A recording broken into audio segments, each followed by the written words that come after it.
Bismillah, alhamdulillah, wassalatu wassalam ala sayyidina rasulillah sayyidina Muhammadin ibni Abdillah wa ala alihi wa sahbihi wa man tabi'ahu wa wala. La hawla wa la quwwata illa billah, ma ba'du. Hadirin para jamaah Majelis Tarzan Kota yang saya hormati, kita melanjutkan syarah dari kitab Simtud Durar. Kita masuk kepada muqaddimah atau sholawat yang kedua. Bismillahirrahmanirrahim. Ya Rabbi salli ala Muhammad ashrafi badrin fil kauni ashraf. Berkata Habib Ali bin Muhammad al-Habsyi, Ya Rabbi salli ala Muhammad, wahai Allah, limpahilah sholawat kepada Nabi Muhammad. Apa maknanya limpahilah sholawat? Limpahilah rahmat buat Nabi Muhammad. Karena sholawat Allah kepada Nabi Muhammad adalah rahmat. Ashrafi badrin fil kauni ashraq, yang mana Nabi kita Muhammad SAW adalah ashrafi badrin, adalah semulia-mulianya rembulan fil kaumi, di alam semesta, asyraq, yang menyinari atau yang menerangi alam semesta, ya. Jadi kata Habib Ali, Nabi Muhammad itu seperti rembulan di malam hari. Bahkan bukan hanya menerangi malam hari, tapi fil kaun, ya. Fil kaun maknanya apa? Alam semesta, ya. Padahal kita tahu yang namanya cahaya rembulan itu ya nggak sampai menerangi semesta gitu. Tapi ini adalah ungkapan mubalaghah dari beliau. Yang kedua, ada pertanyaan, kenapa Nabi Muhammad diserupakan cahayanya dengan bulan, bukan dengan matahari, ya. Padahal kita tahu cahaya yang paling terang cahaya siapa? Matahari. Itu karena ada keserupaan baginda Rasul dengan rembulan, yaitu yang pertama, ya, sama-sama ya bercahaya. Ya, Rasulullah bercahaya, ya, rembulan bercahaya. Yang kedua, cahaya rembulan sama dengan cahaya Rasul. Cahayanya menyejukkan, nggak seperti cahaya matahari. Matahari cahayanya menyilaukan. Bahkan apa? Ada rasa panas. Lain sama bulan. Ya. Orang kalau ketemu matahari ngindar, ya, apa mantengin matahari? Ngindar. Nah, Nabi enggak. Nabi itu kayak cahaya bulan. Semakin kita lihat bulan indah, bukan menghindar, malah kita memandang rembulan tersebut. Sebagaimana baginda Rasulullah yang terakhir, cahaya rembulan adalah pantulan dari cahaya matahari. Begitupun cahayanya Rasulullah adalah cahaya pantulan dari cahayanya siapa? Allah Subhanahu wa ta'ala. Tuh, ya. Jadi pas banget kalau seandainya Rasulullah itu ditashbih, ya, diseumpamakan keindahannya dengan keindahan rembulan, itu, ya. Coba matahari kita pantengin begini, kita liatin matahari gitu. Apa yang terjadi? Bukan hanya panas, mata kita rusak. Mata kita, bahkan kalau pengen melihat fenomena yang indah yang terjadi jarang-jarang, namanya gerhana mata, itu harus menggunakan apa tuh? Acak atam. Ya. Harus pakai acak atam, ya. Tuh. Harus pakai kacamata. Biar apa? Biar kagak apa? Ya, atup gitu. Ya. Paham nggak? Ya. Ya. Jelas, ya tuh. Yang kedua, ada kalimat yang indah, Ashrafi badrin. Baginda Rasul adalah bulan yang paling indah dari semua bulan, ya. Ashrafi badrin, yang paling mulia, itu, ya. Makanya sahabat Nabi Muhammad SAW mensifati Rasulullah, apa itu? Ka'anna ala wajhi syams, seakan-akan di wajahnya terdapat apa tuh? Matahari, tajri, ya, ala wajhi syams. Matahari mengelilingi wajahnya Rasulullah, bersinar wajahnya Rasulullah. Ada yang mengatakan sinarnya ini adalah hakiki, ada yang mengatakan sinarnya ini adalah suatu perumpamaan saja. Tapi ada juga yang mengatakan ini hakiki. Betul-betul wajah Rasul bersinar. Saking bersinarnya wajah Rasulullah, satu malam Sayyidah Aisyah sedang mencari itu yang namanya jarum di gelap malam. Rasul masuk, tiba-tiba rumah tersebut terang dan dia menemukan di mana letak jarum tersebut. Ya. Sehingga ada satu syair ya. Ya. Kullu baitin anta sakinuhu laisa muhtajan ila suruji ya Rasulullah ya Rafi Asya. Apa kata bait saya tersebut? Kullu baitin anta sakinuhu ya Rasulullah, setiap rumah kullu baitin anta sakinuhu yang engkau tinggal di situ laisa muhtajan ila suruji, tidak membutuhkan lampu. Karena Rasul sendiri bersinar, ya. Pantas tuh sahabat mengumpamakan Rasul kayak bulan.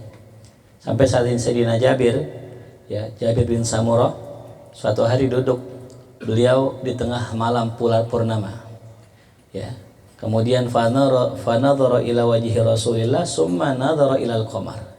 Dilihat wajahnya Rasul, dilihat rembulan di malam purnama, dipandangi lagi Rasulullah, dipandangi lagi purnama, dibandingkan dengan Rasulullah, fa wallahi demi Allah tidak ada yang lebih indah dari wajah Rasulullah. Sampai pun indahnya malam purnama itu kalah dengan indahnya wajahnya Rasulullah. Tapi keindahan Rasul jangan dilukis. Keindahan Rasul jangan pernah ditulis. Pakai apa tuh? Pakai gambar. Kenapa? Karena seindah-indah seorang pelukis tidak akan mampu menggambarkan keindahan wajah Rasulullah. Terus bagaimana guru? Kita pengen ketemu sama Rasulullah, ya, tidur, ya, berdoa minta sama Allah biar berjumpa di dalam mimpi gitu. Ya, makanya di antara cita-cita kita sebagai muhibbin Rasulullah agar apa? Kita bermimpi agar kita bisa berjumpa dengan Rasulullah. Ya. Punya rumah mewah ntar dah belakangan, punya mobil mewah ntar belakangan, mimpi Rasulullah baru itu semua. Itulah cita-cita kita. Ya Rabbi sholli ala Muhammad akrami da'in yada'u ilal haq.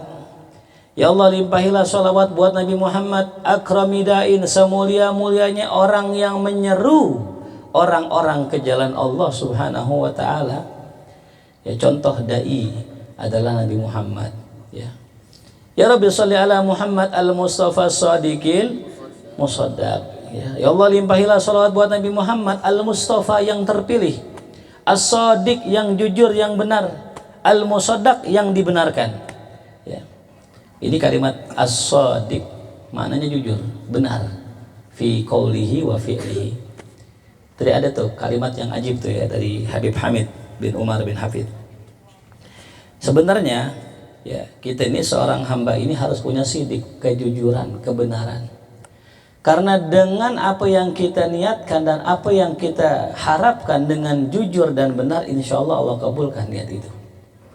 Ya, kayak orang pengen pergi haji. Ya, aneh pengen dah pergi haji, tapi di mulut doang, di hati enggak berangkat. Ya, aneh pengen dah pergi umroh, tapi di mulut doang, di hati kagak nggak berangkat, nggak pergi. Sama kayak orang aneh pengen ikut haul, tapi di mulut doang, di hati nggak berangkat. Tapi beda sama orang yang di hatinya pengen tapi di mulut nggak diucapkan. Kadang-kadang dia yang berangkat. Kadang-kadang Allah memudahkan apa-apa yang Allah lihat di dalam hati kita. Ya, innallaha la yanzur ila suwarikum. Allah nggak lihat rupa kita, walakin yanzur ila. Ya, makanya tuh, ya, sidik. Apa sidik? Benar, jujur. Ya. Kalau emang kita punya benar-benar atau punya kejujuran dalam hati kita, insya Allah jadi apapun yang kita pengen. Insya Allah. Ya. Antum nih yang belum ngapa-ngapain, belum kerja, belum apa, bisa gak pergi umroh? Nggak, dasarnya nggak bisa. Secara logika dari mana? Tapi kalau kita pengen benar-benar pengen nih, pengen umroh, pergi haji dan sebagainya, berangkat. Ya. Karena apa yang kita bisa, ya, itu semua karena Allah. Kalau kita nggak bisa, tapi pengen, Allah wujudkan kepengenan kita. Gitu. Itu namanya as-sidik. Ya, makanya penting tuh ya bagi seorang ya hamba, seorang muslim, seorang santri punya sifat sidik. Itu apapun ya. Itu. Ya Rabbi sholli ala Muhammad ahlal wara mantiqan wa asdaq. Ya Rabb limpahilah salawat buat Nabi Muhammad ahlal wara, ya, makhluk yang paling indah, yang paling manis, apanya? Mantikon, ucapannya Rasulullah. Ya, orang yang paling manis tutur katanya, orang yang paling indah ucapannya, wa asdak, dan paling benar. Bukan hanya paling manis ya, kadang-kadang orang mulutnya manis tapi bohong, muji kita, masya Allah ente ganteng banget, padahal di belakang dijelekin. Ente masya Allah luar biasa hebat banget, padahal di belakang direndahin. Itulah manusia kita. Umumnya orang begitu, tapi Rasulullah enggak. Ya. Hatta bercandanya aja Rasulullah benar, bercandanya aja, guyonnya Rasul benar. Ya. Ada orang sahabat Nabi punya tangannya agak panjang. Ini beda sama orang biasa. Orang biasa kan ini normal. Ini sahabat agak panjang tangannya. Digelarilah oleh Rasulullah dzul yadain, orang yang punya dua tangan. Bener gak? Dia punya tangan gak? Yang lain punya tangan gak? Cuman Rasul pengen menggambarkan bahwa ini orang punya tangan lebih. Maka dinamakan dzul yadain, orang yang punya dua tangan. Gak bohong gak? Gitu. Jadi baginda Rasul itu kalau bicara, bercanda semuanya benar. Dan ini tadi ahlal wara, manusia yang paling yang paling manis, ya, mantikon, yaitu ucapannya itu, ya. Naam, ya Rabbi sholli ala Muhammad afdali man bituqa tahaqqaq.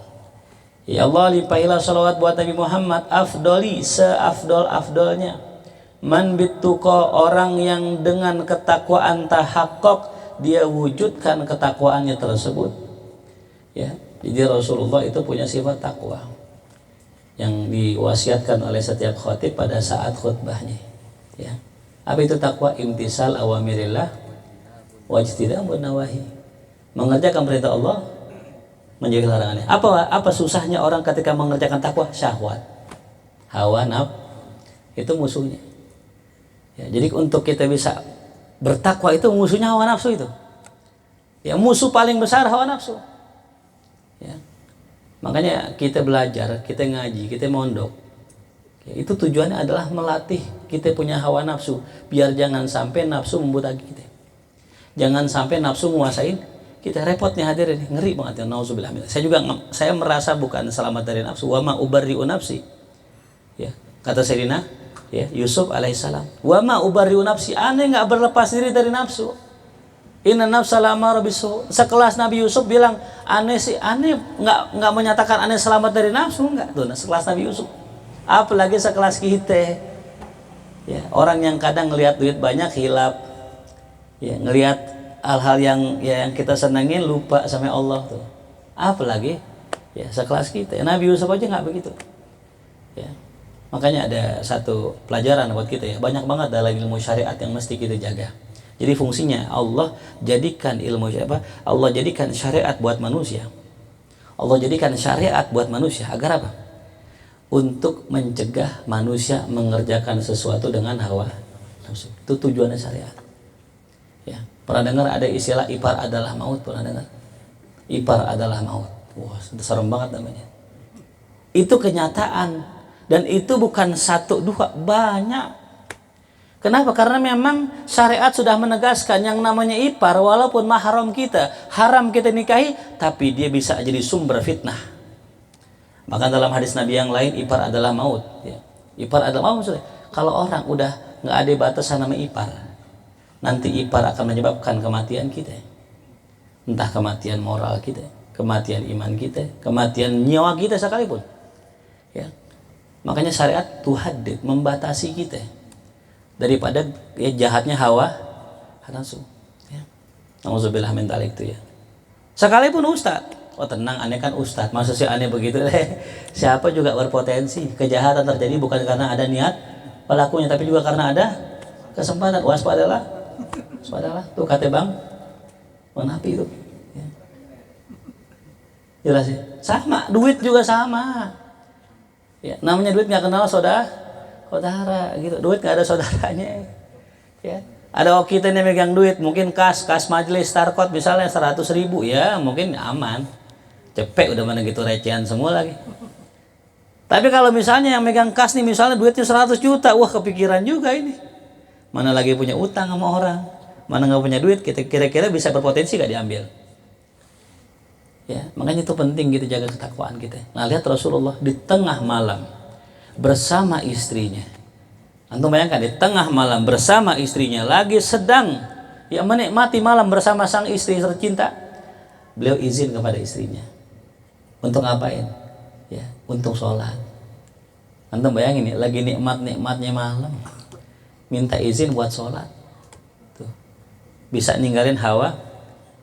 Itu orang bertakwa, masya Allah itu. Makanya saya dengar banyak orang cerita, banyak orang curhat gitu. Ternyata yang bikin rusak ya, semua itu ketika orang nggak bisa mengontrol syahwat. Gitu. Ujian kita itu ujian terbesar. Yang mau santri, mau ustadz, mau kiai, mau habib, mau semua syahwat. Itu ujian terbesarnya. Gitu. Dan semua syahwat bermula dari apa? Makanan. Ya. Kalau orang lagi lapar, lagi lemas, kira-kira bisa gak memperturutkan syahwatnya? Agak susah. Tapi kalau orang udah kenyang, apalagi makan yang haram kenyangnya, masya Allah. Ya Rabbi sholli ala Muhammad man bisakha wal wafata khallaq. Ya Rabb, limpahilah rahmat buat Nabi Muhammad, orang yang bisakha dengan kedermawanannya, wal wafa dan setianya, takhallaq ia berakhlak. Nih cakep luar biasa. Ya, sakho sifat dermawan. Ya. Sakho sifat dermawan. Ya. Nah, ini ada suatu kisah dikisahkan dalam kitab Sunan At-Tirmidzi. Suatu hari ada seorang laki-laki ya datang kepada Rasulullah. Ngapain datang ke Rasul? Minta sama Rasul. Rasulullah akhlaknya nggak pernah nolak. Diminta, ya Rasul begini dong, dikasih. Besoknya datang lagi, ya Rasul begini dong, dikasih. Sampai 3 hari Rasul udah nggak punya apa-apaan, masih datang juga. Dia kan kebangetan namanya. Ya. Lantas kemudian Rasul berkata, ya saya sekarang udah nggak punya apa-apaan. Ya kalau ente lihat satu barang yang ente pengen, ambil silakan. Tapi kalau ente mau juga, ente bisa minta sama orang, ntar utang, saya ngutang sama dia. Luar biasa. Ya. Ente mau ini, silakan ambil sama orang, ntar aneh yang bayar ke dia. Aneh ngutang tuh. Ini dalil boleh sedekah ngutang. Sedekah sampai ngutang-ngutang boleh. Itu Rasulullah sedekah ngutang. Itu namanya sakho ya, saking dermawannya Rasulullah. Ntar dia bayar kalau ada punya duit. Kemudian ya itu apa namanya diambil lah tuh. Ya. Cuman ditegur sama siapa tuh?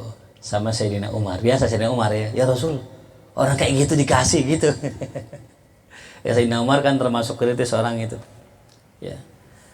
Kemudian ditegur sama sahabat Ansor. Apa kata sahabat Ansor? Ya Umar, jangan ente bilang begitu sama Nabi. Ya, karena Nabi pernah bilang sama saya, jangan takut miskin, jangan takut kemiskinan. Artinya kita jangan takut miskin kalau sedekah. Karena kalau sedekah itu yazdat, bertambah harta kita. Ya, hati antum sampai habis-habisan bertambah. Gitu. Cuman likulli syai'in maqamun, tiap sesuatu ada makomnya. Ini Rasulullah. Kalau kita kan kalau sedekah banyak terus nggak punya duit kan nyesel ya. Sedang-sedang aja dah gitu. Kalau kata guru saya, la yudrakuluh, la yudrakuluh. Apa yang nggak bisa kita tinggal, apa yang kita nggak bisa kerjain semua, jangan ditinggalin semua. Dikit nggak apa-apa dah. Yang penting ada nama kita. Misalnya patungan buat maulid besok nih tarkot. Ngelis satu itu. Ya, Eki mau nulis gitu ragu-ragu nih, duit kagak nih. Ya, tapi kalau kata Ustadz, nggak apa-apa dikit, yang penting ngelis gitu. Ya nggak apa-apa, tulis Eki. Insya Allah 50.000, insya Allah lah gitu. Ya. Aci, wah 100.000, wah Eki, wah Aci aja cepet nih, masa gua kalah gitu. Insya Allah cepet gitu, masih pakai insya Allah itu. Tapi bener antum kalau yakin ya bakalan nyumbang, insya Allah gampangin rezekinya, gitu. Bahkan dalam hadis Nabi kita Muhammad SAW bersabda, ana aula bikulli mu'minin min nafsihi faman taraka dainan fa alayya qada'uhu. Nih, aku kata Rasulullah, orang yang ya paling berhak kepada orang mukmin daripada dirinya sendiri. Jadi Rasul ya sangat-sangat sayang kepada orang mukmin melebihi orang mukmin sama dirinya sendiri. Antum bisa bayangin ya, kita sayang nggak sama diri kita? Sayang kan? Sayangnya kita jaga diri kita dari maksiat, dari kemudaratan dan sebagainya. Tapi Rasul jauh lebih sayang kepada kita dari kita. Ya. Gimana sayangnya Rasul? Nih kata Rasulullah. Faman taraka dainan, siapa orang yang meninggalkan hutang atau mati dalam kondisi berhutang, fa alayya qada'uhu, maka akulah yang akan menanggung hutangnya.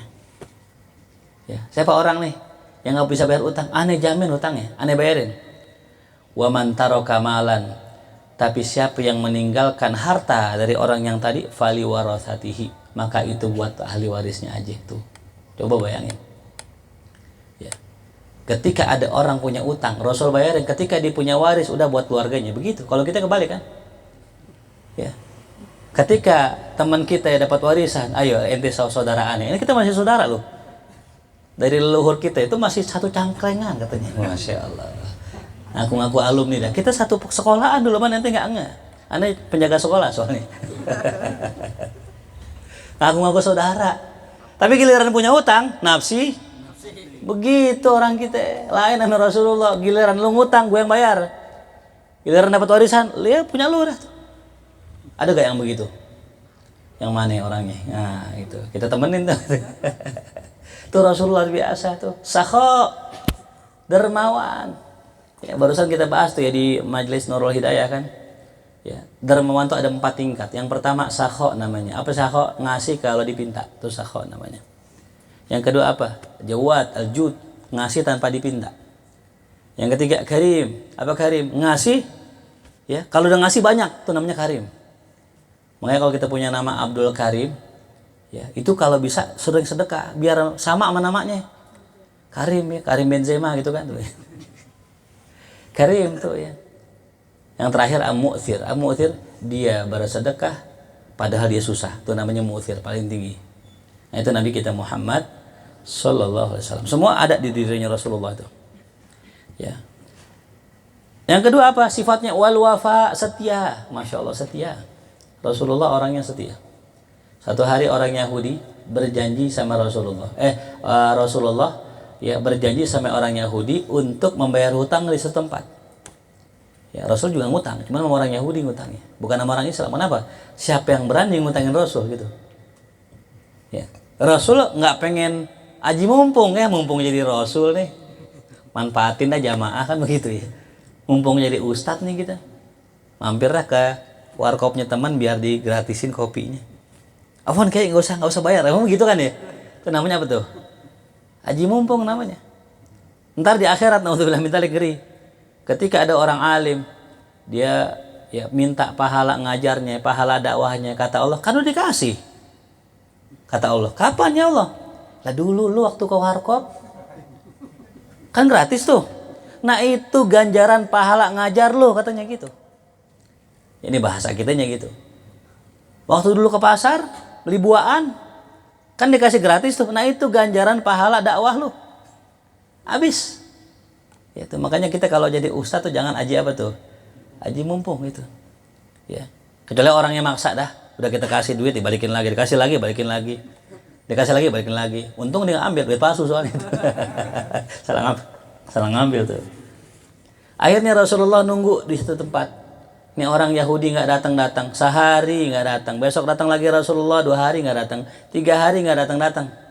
Ditungguin sama Nabi, kenapa? Udah janji, udah. Kalau kita sewot ya, besok gue bayar utang dah, ya. Nggak datang yang udah, emang udah nggak niat mau ngambil utang udah gitu kan? Ya Rabbi salli ala Muhammad wajma minasyamli ma tafarraq. Ya Allah limpahilah sholawat buat Nabi Muhammad. Nah ini doa nih, angkat tangan kalau kita baca. Wajma, dan himpunlah, ya satukanlah, minal syamli, dari semua urusan mata farok, api yang terpisah-pisah. Ya kita nih kalau banyak urusan pisah-pisah tuh nggak enak loh. Ibarat kata kita ngajar tapi jadwalnya jauh-jauh. Yang satu ngajar di Jakarta Barat, yang satu di Bekasi, yang satu di Bogor, kan jauh-jauh tuh ya. Betapa enaknya kalau kita ngajar punya urusan tuh deket-deket. Ya, misalnya contoh saya sekarang nih, waktu kemarin sempat ngisi di Menara Brilian situ. Apa namanya? Gatot Subroto. Setelah ngisi di situ jam 4, jam 5-nya di mana? Di VD tempatnya ya, apa namanya? Iya, Bang Fadilah. Jadi dari Mentara Brilian selesai langsung naik motor, maju dikit ngajar lagi di situ. Ya Allah, enak banget begitu. Ya. Artinya apa? Enak urusan tuh kalau digabungin sama Allah, nggak pecah-pecah tuh, susah. Ya. Nah kemarin juga tuh alhamdulillah tuh ada yang unik ya. Jadi kan saya lagi pengen pembebasan tanah ini. Doain ya mudah-mudahan Allah mudahkan ya. Itu kita punya urusan Masya Allah. Bener kata Ki Amir Hamzah, orang tuh kalau punya bayi, bayi dulu keluar baru susunya keluar. Ya. Bayinya keluar baru, coba dah yang udah punya bayi pasti ngalamin kan. Sebelum punya bayi coba sedot ya payudara istri kita, ada nggak? Nggak ada susunya. Tapi ketika setelah lahir tuh bayi, ada susunya nongol. Allah, luar biasa. Jadi kita jangan takut kalau punya hajat, jalanin dulu, ntar ada rezekinya. Yang pengen kawin begitu kadang takut kawin. Ngapa lu takut kawin? Dah gue mana ngasih makan, gue aja susah. Ingat puluh banyak maulid besok. Jaten istiqomah maulidnya apa tuh? Bongsang kan gitu ya. Wah, aman pokoknya kalau maulid. Ente keliling aja tuh hidup insyaallah. Bener gak? Malam Jumat taruh islah, makan nasi uduk. Malam Rabu mahya tuh, udah 2 malam tuh. Cari malam sampai 7 malam tuh hidup insyaallah. Kalau takut juga hidup, la ilaha illallah. Cobain, makanya cobain nikah dulu. Ntar ente baru ketemu rezeki yang ente nggak pernah sangka-sangka. Emang kalau belum nikah belum kelihatan. Ibarat apa namanya air zam-zam. Nyarinya di Sofa Marwah, nongolnya di kaki Nabi sama kayak rezeki. Kadang kita nyarinya jauh-jauh. Misal contoh ya kita punya teman orang kaya, nongkrong, kita datang dah ke sono. Kali-kali pulang dapat apa tuh? Dapat duit, kali dapat obyekan. Kagak. Rokok udah habis sebungkus, ngobrol panjang, gak ada keluar duit. Di WA sama teman kita, "Bang, mampir ke rumah." Siap, berharap lagi yang kedua. Nongkrong lagi, ngobrol panjang banget, mana dia ngomong mulu, kita gak dikasih ngomong. Dia mulu yang ngomong. Kita gak dikasih ngomong barang dikit, satu huruf pun gak dikasih sama dia. Kan pegel ngobrol begitu ya. Kan enaknya kalau kita ngobrol kan, orang ngobrol ntar kita gantian gitu. Ada feedback namanya kan ya. Ini kagak nguntang-nguntang dia punya duit tuh. Ya habis ngobrol rokok juga kagak keluar, air nggak keluar, habis kagak dapat duit. Subhanallah, ke tempat teman kita yang miskin yang susah. Tuh pas datang duduk, "Bang, rokok Bang." Duh, yang miskin keluar rokok. Yang kaya kagak keluar barang dikit tuh. Bisa begitu rezeki. Maka kita jangan ngeremehin dah orang-orang, mau kaya mau miskin sama di mata Allah. Jangan giliran yang kaya gercep banget. "Bang, ke rumah." "Iya siap, nggak pakai rem." Begitu loh. Kalau yang miskin aja dilama-lamain datang, bilang jam 8 nyampe jam 12. Kenapa? Karena merasa rezeki di tangan orang kaya lah. Ar-rizqu biadillah. Ar-rizqu biadillah, rezeki di tangan Allah. Itu. Ya maka jangan remehin undangan orang susah gitu. Dan pun kalau seandainya nggak dapat juga jangan pakai ngeluh juga gitu. Ya. Kata Ustadz malam orang susah bakal dapat. Nggak jamin juga, dia juga susah. Mau ngarep sama orang susah ente. Ya. Orang susah jangan diharapin. Dia aja susah. Ya. Ya, kalau mau lihat orang susah lihat aja rokoknya. Kalau rokoknya Arja udah susah dah tuh itu. Kecuali rokoknya Marlboro. Wow, bos ini itu. Bos Marlboro kan. Kalau rokoknya Arja ya di Arja. Iya, warahmatuka arja indana min amalina. Doanya itu ada doanya itu. Itu dari doa itu ada harapan gitu ya. Berharap bisa ngerokok dapat arja tuh. Jadi kita minta sama Allah tuh. Nah, singkat cerita, kita lagi pengen pembebasan tanah ini. Subhanallah. Atuk persatu orang kluk nongol tuh. Ada kemarin ya jamaah yang kita share fotonya tuh. Dia mau bantu katanya. Ya kita, saya sih yang namanya orang baru niat bantu aja udah girang. Walaupun masih angin-anginnya gitu, kayaknya mau hujan nih, nggak apa-apa dah, yang penting udah kena angin hujan, walaupun nggak turun hujan, tapi syukur-syukur turun. Itu subhanallah, nih ada yang unik. Kemarin malam Kamis kita ngaji, ada satu jamaah nggak pernah hadir malam Kamis, tahu-tahu hadir malam Kamis. Ya, atau hadir, saya bilang ente ujuk-ujuk ada apa nih ngaji kemari? Nggak tahu guru, saya di rumah bawaannya pengen kemari. Gitu. Datang tuh kemarin mau ngaji malam Kamis, aja tidur ya. Malam Kamis tuh, nah ini dia duduk. Subhanallah, Ternyata ngobrol dah kita nih. Atu-atu berguguran yang dengerin tuh. Yang atu pulang, yang atu pulang. Ngobrol-ngobrol sama aneh. Bertiga nih, berempat. Aneh, tamu, dua, ame dia tadi orang yang tadi tuh yang baru nongol tuh. Tumben nongol. Ya. Nah ternyata ngobrol-ngobrol nih yang datang ke rumah nggak bisa naik motor. Nah saya dengar tumben ya namanya laki orang tua masa nggak bisa naik motor. Anak bocil-bocil aja jago. Tuh. Yaudah dah, ente antum pulang sama ini ya, sama dia nih. Ya emang rezeki antum kali nih boncengin dia gitu. Subhanallahnya itu. Itu malam ya bener dianterin sama dia dan rumahnya nggak jauh dari situ. Rumahnya Jati Padang. Nah di rumahnya di Syahrini tuh di Mangga Besar. Subhanallahnya pas sampai rumah yang dianterin tadi katanya ya Allah guru itu rumah orang sebelahan sama rumah saudara aneh katanya. Aneh mampir dah ke situ tuh, masya Allah. Datangnya nggak diundang, jalan sendiri, kemauan sendiri. Ternyata tugasnya mau ngapain tuh? Itu tadi tuh. Jadi seolah-olah tuh sudah by design gitu. Udah didesain sama Allah jadi gampang gitu. Ya.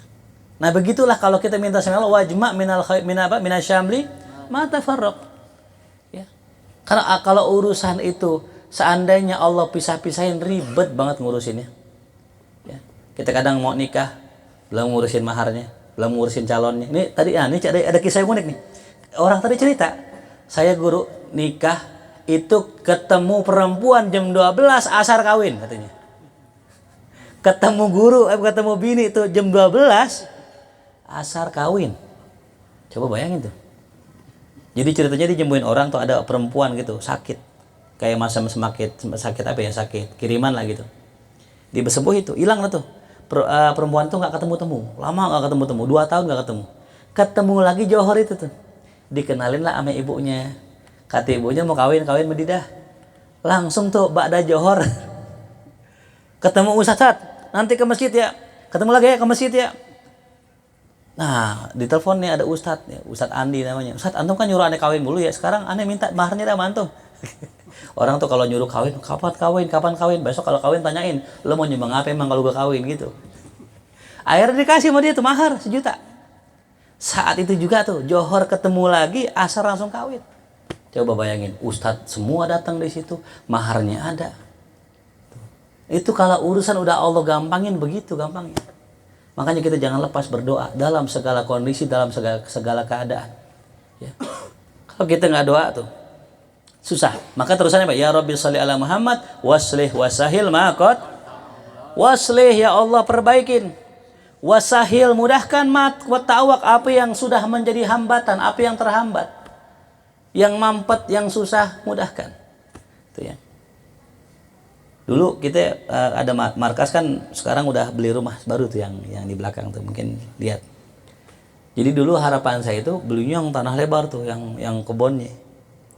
Nah tanah yang itu kita nggak pikirin tuh, tapi subhanallah Allah kalau udah ngasih hidayah begitu, ya ada dorongan buat beli itu. Akhirnya kita beli.